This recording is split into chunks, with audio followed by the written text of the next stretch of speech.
Comment transmettre à ses neveux et nièces? Alors, généralement, quand on se pose cette question, c'est soit qu'on n'a pas d'enfants soi-même, voilà, et on a envie de transmettre à ses neveux et nièces, soit qu'on a déjà transmis beaucoup d'argent à ses enfants et qu'on se dit qu'on a envie aussi d'aider ses neveux et nièces.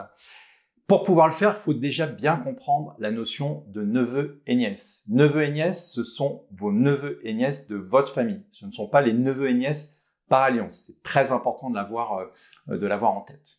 Donc, quand on voit ça, on se dit, OK, les enfants de mon frère ou de ma sœur, ce sont mes neveux et nièces, donc je vais pouvoir leur transmettre.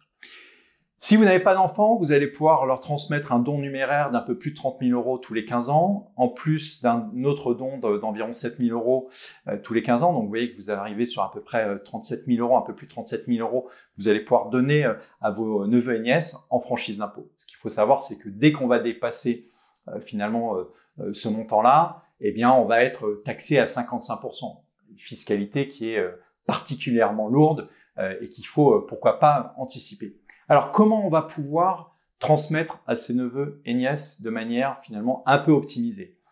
Eh bien, le cadre qui revient régulièrement, c'est celui des contrats d'assurance vie.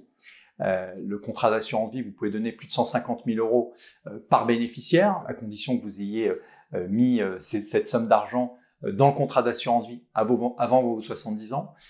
Eh bien, finalement, vous allez voir que grâce au contrat d'assurance vie, vous allez pouvoir donner 150 000 € à chacun de vos neveux et nièces et vous allez optimiser quelque part votre transmission. L'intérêt du contrat d'assurance vie, dans ce cas-là, ça va être quoi? C'est que vos neveux et nièces, ils sont pas forcément au courant. Donc ça, c'est un point qui est plutôt intéressant parce que il y a des épargnants qui n'ont pas envie de dire à leurs neveux et nièces vous récupérez l'argent. Alors voilà, donc c'est des éléments qui sont importants. Vous pouvez tout à fait décider de le donner à une association. Voilà. Les choses ne sont pas automatiques. C'est une réflexion qui est importante. On sait qu'elle est toujours difficile à mettre en place parce que on parle de la mort, on parle de l'après, etc., etc. Mais il y a des solutions, voilà. Et puis vous pouvez le combiner de façon intelligente. Si vous-même vous avez besoin de revenus complémentaires, on a des solutions pour pouvoir transmettre à ses neveux et nièces, mais que vous continuez de bénéficier de revenus complémentaires. Voilà. Si vous avez des questions, n'hésitez pas. On se fera un plaisir d'échanger. Rendez-vous sur meilleurscpi.com. À très vite.